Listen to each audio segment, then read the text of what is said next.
Alors, ces sauces gélifiées, ces plats tout prêts, d'où viennent-ils exactement?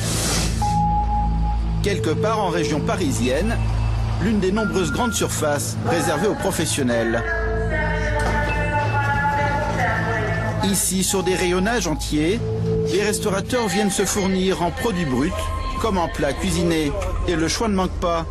De l'entrée jusqu'au dessert, les professionnels peuvent trouver de quoi composer des menus entiers. Du feuilleté de canard dauphiné. Foie gras de canard cru, surgelé, en escalope. Noix de Saint-Jacques coraillée. Et moule farci pur beurre. Des plats qui, en croire cette vendeuse, n'ont rien à envier au fait maison. Le thon à la provençale, j'ai goûté, il est très bien. On a ces barquettes-là qui sont bien. Par exemple, on a le coq au vin, donc c'est bien ça fait vraiment à la maison, quoi. Ils sont bien, surtout quand vous voyez ça, enfin, c'est ce que vous voulez. Regardez, c'est même pas régulier, les tranches, c'est ce que vendent nos restaurateurs, au plat du jour, des choses comme ça. D'accord. Après, à vous d'agrémenter, de mettre un petit peu de persil, un petit peu de machin pour. Puis voilà. Ouais, bah ça, avec ça, on peut faire illusion. Ouais. De tout rejouer. Acheter un produit industriel, comme par exemple cette mousse au chocolat pour 30 à 40 personnes, puis l'arranger, lui donner l'apparence d'un dessert maison. Une pratique à laquelle de nombreux professionnels se livreraient. Ce jour-là, en jouant les restaurateurs novices, nous allons à la rencontre d'un homme au caddie particulièrement chargé. Bonjour, vous êtes restaurateur? Ouais. Je commence, moi, je sais pas trop. J'ai vu que vous aviez pris des tartes et tout, ça marche bien? Là, ouais, ça va bien, ouais. Vous avez... Grâce à ce professionnel du camouflage, nous allons découvrir l'art de faire de l'or avec des conserves. La mousse au chocolat, vous la prenez aussi? La meilleure, par contre. On rajoute des amandes effilées dessus. C'est pareil, c'est la présentation. Oui, c'est ça, c'est la présentation. À partir du moment où ta mousse au chocolat, tu la prends, tu fais quoi? Par exemple, tu fais les quenelles avec. Ouais. Tu mets 3 merdes dessus, ça marche bien. D'accord. C'est un restaurant traditionnel que vous avez? Ouais, le typique basque, je vous donnais la carte. Ah, super. Passez nous voir. Ok, bah ouais, je passerai si je peux avoir quelques conseils et Avec tout. plaisir, pas de soucis. Quelques jours plus tard, nous recontactons notre interlocuteur. Le chef nous accueille dans son restaurant. Très bien, merci à vous. C'est vraiment gentil de me recevoir. L'homme nous propose une visite guidée de sa cave. C'est là qu'il stocke une partie de sa marchandise.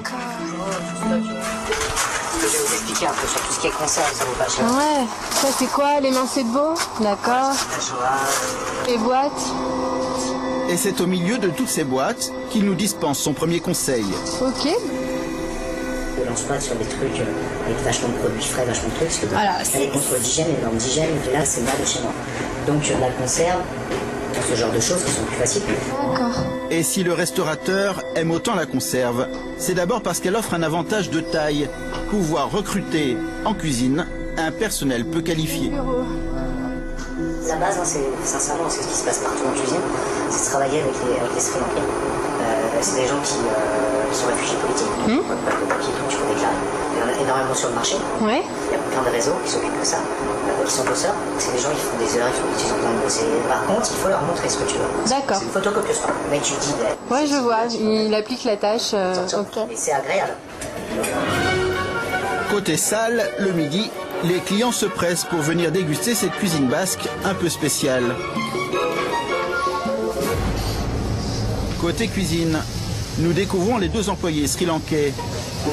Nous apprendrons qu'ils font jusqu'à 60 heures par semaine.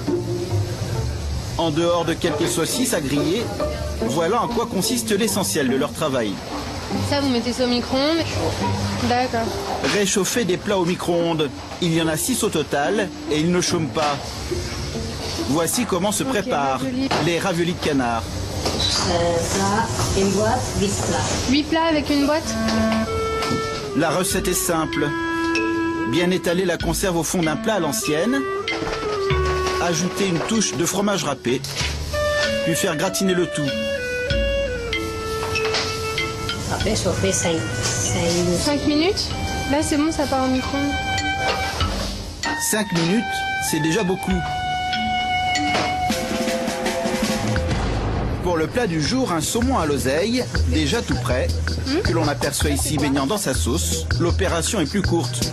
Saumon à l'oseille, d'accord. Sauce déjà préparée, est-ce que je chauffe ici? Chauffé ici au micro-ondes. D'accord. Et c'est combien de temps 3 minutes au micro-ondes. D'accord. Et pour la touche de verdure, un brin de persil posé sur un émincé de veau en conserve.